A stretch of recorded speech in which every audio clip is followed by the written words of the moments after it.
Jaden is just 21, but has already experienced gun violence and crime that has claimed the lives of several of his childhood friends. His teenage years were marked by illegal firearms flooding the streets of the Toronto suburb Scarborough, which he called home. In our community, everyone feels like it's better to carry a gun than better be without one. Because they feel like our area is a war zone. It's like all over Toronto. It's not hard to find a gun. It's just like, it's not cheap, it's expensive. It's not easy to get that type of money. So a lot of them have to do favors, have to do things for them.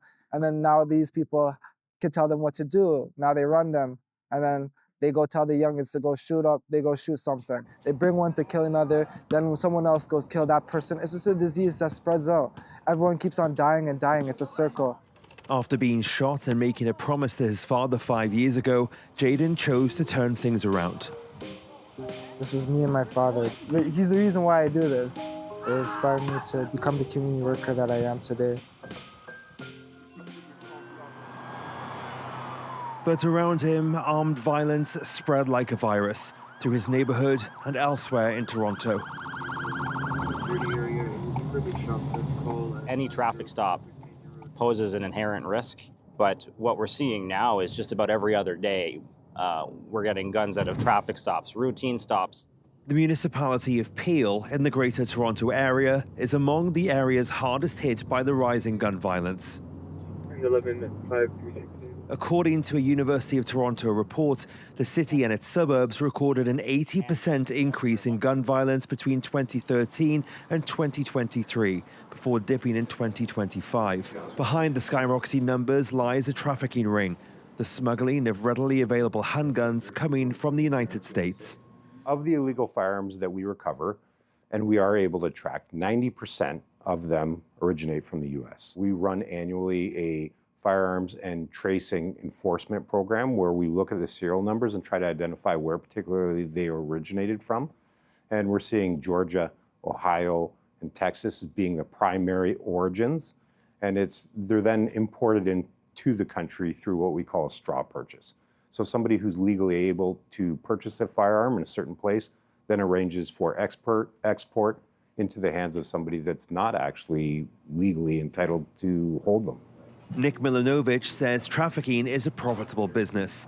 A pistol bought for $500 in Texas can be sold for 8 to 10 times that in Canada. He says there is a worrying number of usual suspects in these booming transnational networks. Removing illegal firearms and dangerous drugs from our community prevents violence. We're back in Eastern Toronto's underprivileged Scarborough neighborhood. So, wait, first of all, where were you guys? Where you guys all go? You all went to lunch together? Yeah, we brought Lincoln as well. So, you guys are ready for tomorrow? Damon Mirage is helping a group of local youths prepare to present their community project. When they come, they only see in 5 minutes or 10 minutes. You got to make sure that they see an accurate portrayal of what we do throughout the day. You know what I'm saying? All right. Thank you for this, though, okay? Impacting Community's objective is to reduce violence through community mutual aid. Yeah, these are good. These are good with salads. Gangs target minors for recruitment because they evade heavy prison sentences. Damon Mirage says criminality is compounded by the modern desire for social media clout. They made it as a cool factor. It's like, okay, if you have a gun, you have a higher standing within your negative compartment of friends, right? People will actually do crimes, do shootings, they'll put it on social media themselves. So basically incriminating themselves, but they want the attention more than the consequences. And we want to give them opportunities, we want to give them pathways to success, that they don't have to follow that one. The city of Toronto has been very good in terms of combating a lot of this. The province at one time was good and not so much anymore. The feds at one time was pretty good, not so much anymore. So there can be a lot more done. To bolster legislation that is often powerless in the face of rising youth gun violence, the City of Toronto launched Towards Peace, a collaborative public health program between neighborhood organizations and public hospitals. Jaden is now a part of it. How you guys? What's going on, bro? Bro. You guys ready for tomorrow?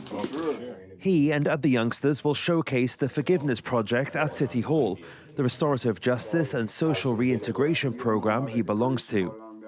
If it wasn't for Towards Peace, I would never have the peace of mind.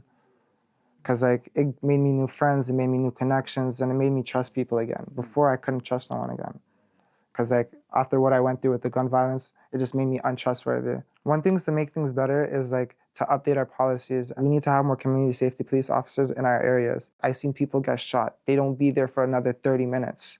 But I've seen people go out there for overdose. There's police there in 5 minutes. So it's like they need to update their supports and have more enforcers.